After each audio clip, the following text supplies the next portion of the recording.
মরণ হোক ঈমানের সাথে ইয়া ইলাহি। আলহামদুলিল্লাহি রাব্বিল আলামিন ওয়াসসালাতু ওয়াসসালামু আলা সাইয়্যিদিল মুরসালিন আম্মা বা'দ ফাআউযু বিল্লাহি মিনাশ শাইতানির রাজীম। বিসমিল্লাহির রহমানির রহিম।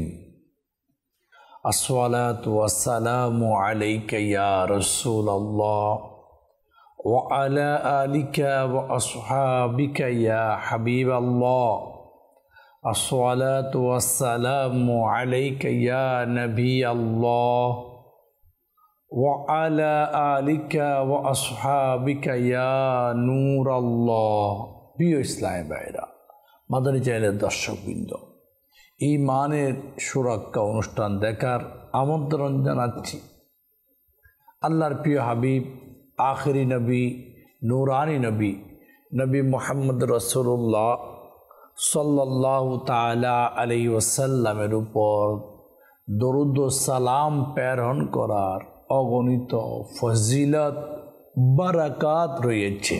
আল্লাহ পাকের আখেরি নবী সাল্লাল্লাহু তাআলা আলাইহি ওয়াসাল্লাম ইরশাদ করেন, যে ব্যক্তি আমার প্রতি 100 বার দরুদ শরীফ পাঠ করবে, আল্লাহ পাক তার উভয় চোখের মধ্যখানে লিখে দিবেন, এই ব্যক্তি মুনাফিকি ও জাহান্নামের আগুন থেকে মুক্ত, এবং কিয়ামতের দিন এই ব্যক্তিকে শহীদদের সাথে রাখা হবে। প্রিয় ইসলামী ভাইরা, মাদানী চ্যানেলের দর্শকবৃন্দ, নিয়মিত প্রতিদিন 100 বার যদি দরুদ শরীফ পড়া হয় তাহলে এই সৌভাগ্য হাসিল হবে। আল্লাহ আমাদের সবাইকে বেশি পরিমাণ দরুদ শরীফ পাঠ করার তৌফিক দান করুক। সাল্লু আলাল হাবিব সাল্লাল্লাহু তাআলা আলা মুহাম্মদ সাল্লাল্লাহু আলাইহি ওয়াসাল্লাম। আল্লাহ পাক ঈমানদারদেরকে সম্বোধন করে সূরা বনি ইসরাইলের 19 নং আয়াতে আল্লাহ পাক ইরশাদ করেন, আর যে আখিরাত চায় আর সেটার জন্য যথাযথ চেষ্টা করে আর হয় ঈমানদার, তবে তাদের প্রচেষ্টা ঠিকানায় পৌঁছে থাকে। এই আয়াতে মুবারাকার ব্যাখ্যায় হযরত মাওলানা আল্লামা মুফতি সৈয়দ মুহাম্মদ নাঈমউদ্দিন মুরাদাবাদী রহমতুল্লাহি তাআলা আলাইহি লিখেন, আমল কবুল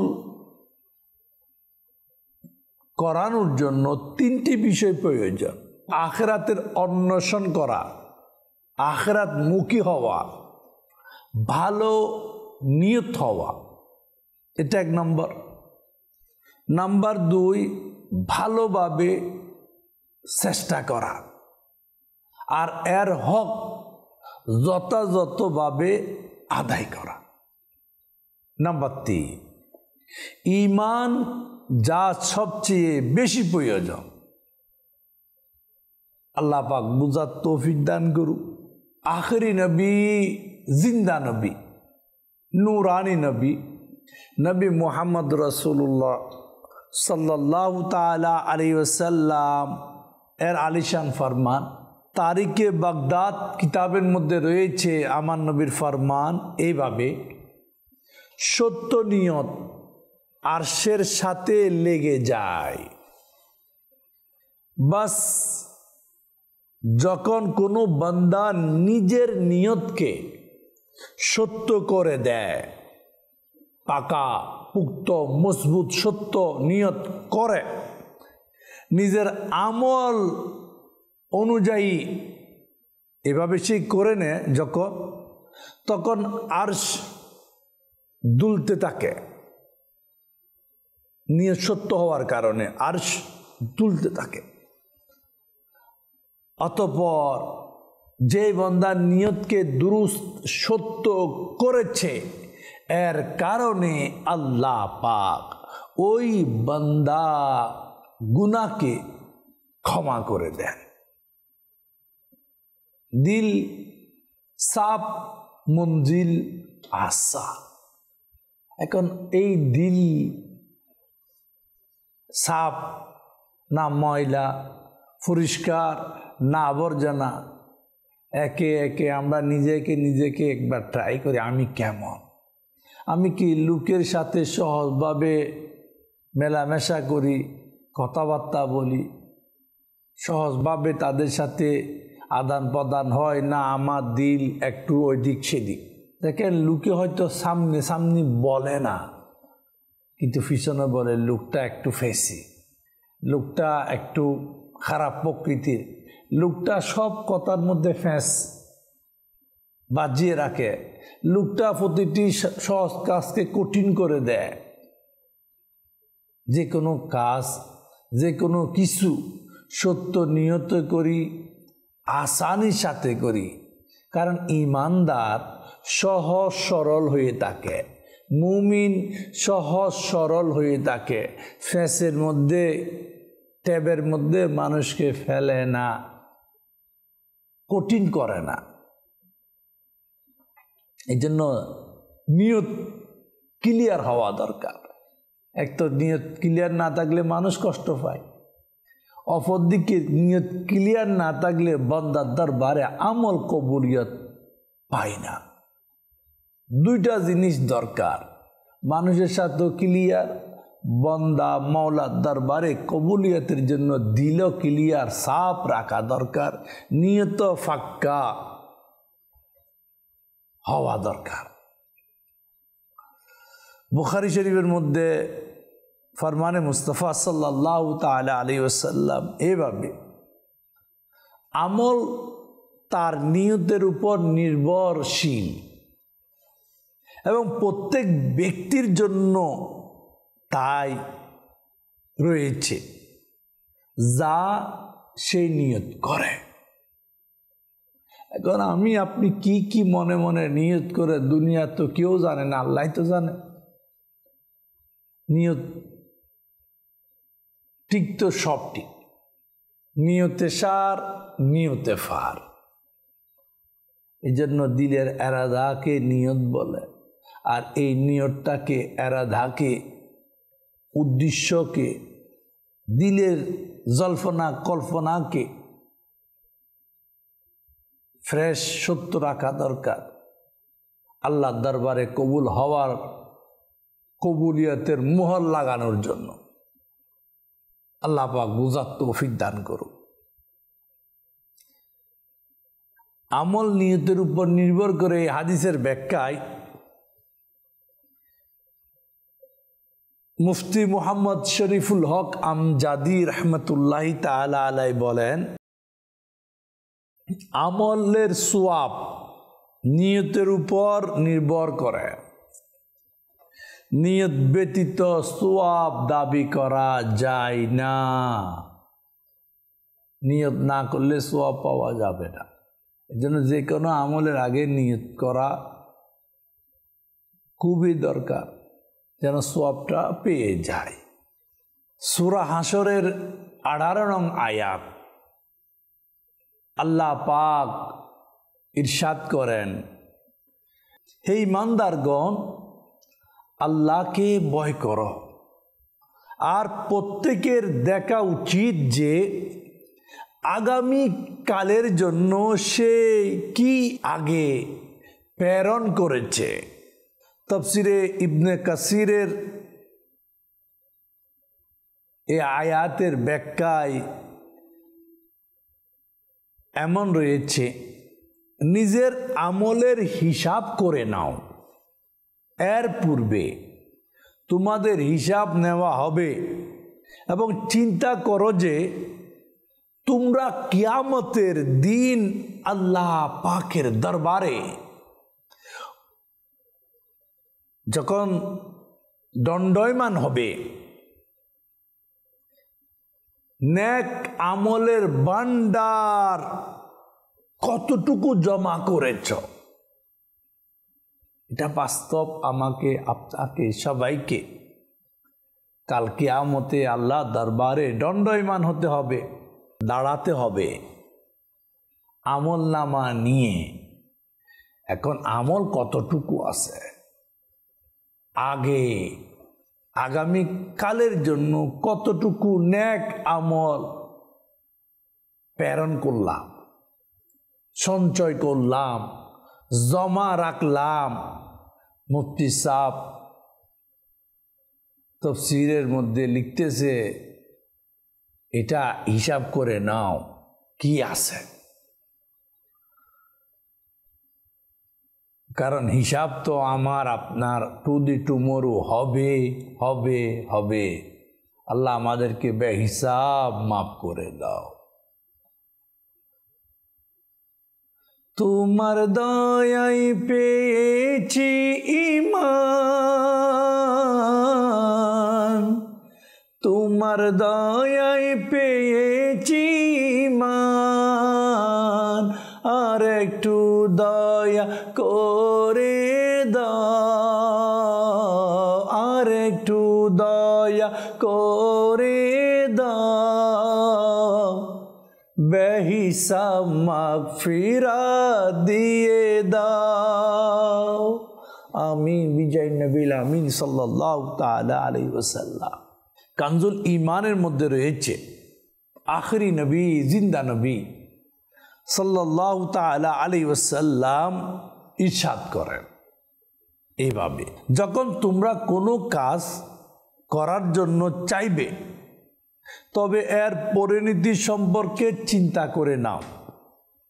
যদি তা ভালো হয় তবে তা করে নাও, আর যদি পরিণাম ক্ষতিকর হয় তবে করা থেকে বিরত থাকো।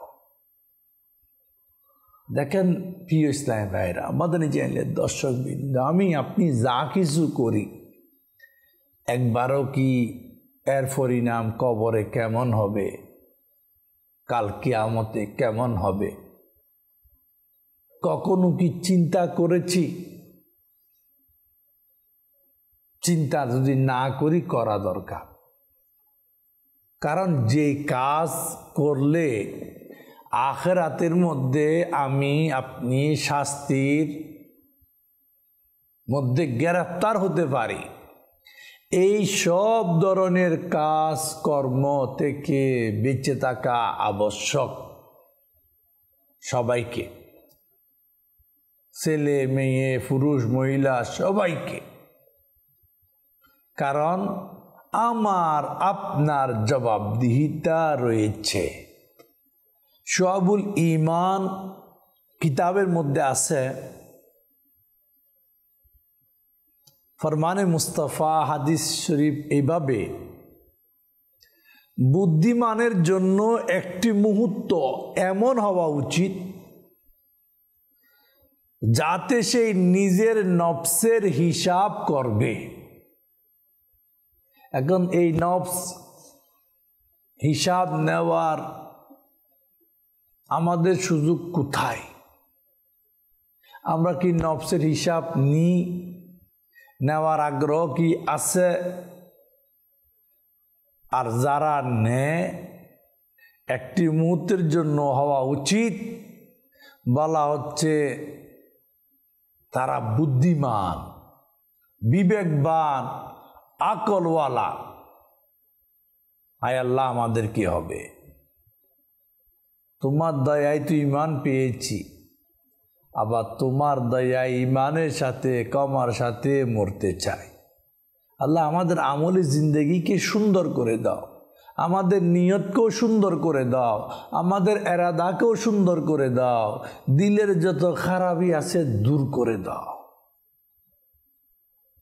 পরকালে চিন্তা ভাবনা যারা করে তারা সত্যিই বুদ্ধিমান, আর যারা করে না, করতে চায় না, সেই দুর্ভাগা। আল্লাহ আমাদেরকে দুর্ভাগা হওয়া থেকে হেফাজত করুক। সূরা হামিমের 8 নং আয়াতে আল্লাহ পাক ইরশাদ করেন, ইন্নাল্লাযীনা আমানু ওয়া আমিলুস সলিহাতি লাহুম আজরুন গায়রু মামনুন। কানজুল ঈমান থেকে অনুবাদ, নিশ্চয় যারা ঈমান এনেছে এবং সৎ কর্ম করেছে তাদের জন্য অশেষ সওয়াব রয়েছে। ঈমানও আনা লাগবে, ভালো কাজ, আর ভালো কাজ নিয়তের সাথে ডিপেন্ড করায়। নিয়ত যদি গরমিল হয় ভালো কাজের কোনো বেনিফিট নাই, সওয়াবও নাই। আল্লাহ আমাদের সবাইকে সৎ কর্মের মধ্যে, ভালো কাজের মধ্যে, নেকির পথে মথে থাকার তৌফিক দান করুক। যারা ভালো কাজ করে তাদের জন্য সুসংবাদ আছে। সূরা হুদের 114 নং আয়াতে আল্লাহ পাক ইরশাদ করেন, ইন্নাল হাসানাতি ইউযহিবনাস সাইয়্যাত। কানজুল ঈমান থেকে অনুবাদ, নিশ্চয় সৎ কর্মগুলো নিশ্চিহ্ন করে দেয় অসৎ কাজগুলোকে। যারা ভালো কাজ করে, ভালো পথে চলে, তাদের খারাপগুলোকে আল্লাহ মুছে দেয় সৎকর্ম করার কারণে। হায় আল্লাহ, সৎকর্মটা কেমন? এটা কি দেখা যায়? হ্যাঁ, দেখা যায়। সৎকর্ম মাইনে হচ্ছে আল্লাহ তাআলা দেওয়া বিধি বিধানের উপর অটল থাকা, বিধি বিধান পালন করা, বিধি বিধান মেনে নেওয়া এবং গুনাহ থেকে নিজেকে সেভ করা, মানবতার মানুষের সাথে ভালো বিহেভ করা, লেনদেন, উঠা বসা, চলাফেরা সব কিছু যেন মখলুকাতের সাথে, মানুষের সাথে, এই সৃষ্টিগুলো যারা রয়েছে তাদের সাথে ভালো বিহেভ করা, এটা সচ্চরিত্র একটা বড় গুণ, বড় আলামত। ভালো কাজ করা, অনেকে আছে নেকিও করে, তসবিহও পড়ে, কিন্তু মানুষের সাথে দিলে দিলে মনে মনে রাজনীতি খেলে, কূটনীতি করে, উল্টা সিধা ফেঁস লাগায়। এই ধরনের মানুষ ভালো না। ওই জাতের মানুষ ভালো যে ইবাদত বন্দেগীও করে আর মানুষের সাথে সহজভাবে মিশে যায়, কারোর সাথে কি লাগায় না, রাজনীতি করে না, দুই নম্বরই চিন্তা ভাবনায় ফেঁসে আড্ডায় তারে হয়রানির মধ্যে ফেলে দেয় না, এরকম না। যারা ভালো মানুষ এই সামনে যেমন পিছনও তেমন। আর খারাপ মানুষের আলামত সামনে জি পিছনে যাইয়া উল্টা সিধা, এগুলা খারাপ মানুষ। যদিও সে ইবাদত বন্দেগী করুক না কেন, এই খারাপ অভ্যাসগুলা যদি সেই পরিহার না করে, তওবা না করে, তাহলে তার পরিণাম ভালো হবে না। আল্লাহ এবং তার রসুলের যদি রাজামন্দি পেতে চাই, কারণ সৃষ্টি জগতের যত কিছু আছে এগুলা সব আল্লাহর পরিবারের অন্তর্ভুক্ত বলা হয়েছে। এগুলাকে খুশি করা, সবার সাথে ভালো বিহেভ রাখা, দুশ্মনী, হিংসা, বিদ্বেষ পোষণ না করা, ভালো কাজের মধ্যে সর্বদা এঙ্গেজ থাকা, অর্থাৎ ভালো কাজের মধ্যে ডুবে থাকা, এইসব ভালো মানুষের আলামত। আল্লাহ আমাদেরকে ভালো হওয়ার তৌফিক দান করুক, মানবতার উপকারে আসারও তৌফিক দান করুক, মানুষের সহযোগিতায় নিজের সাধ্য অনুযায়ী বেশি বেশি মানব সেবার কাজে সময় দেওয়ারও তৌফিক দান করুক, গুনাহ থেকে নিজের কর্মকে হিফাজত করারও তৌফিক দান করুক। আজকে এই পর্যন্ত, আবারও দেখা হবে ইনশাআল্লাহ মাদানী চ্যানেল বাংলা। দেখতে থাকুন। সাল্লু আলাল হাবিব সাল্লাল্লাহু তাআলা আলা মুহাম্মদ সাল্লাল্লাহু আলাইহি ওয়াসাল্লাম।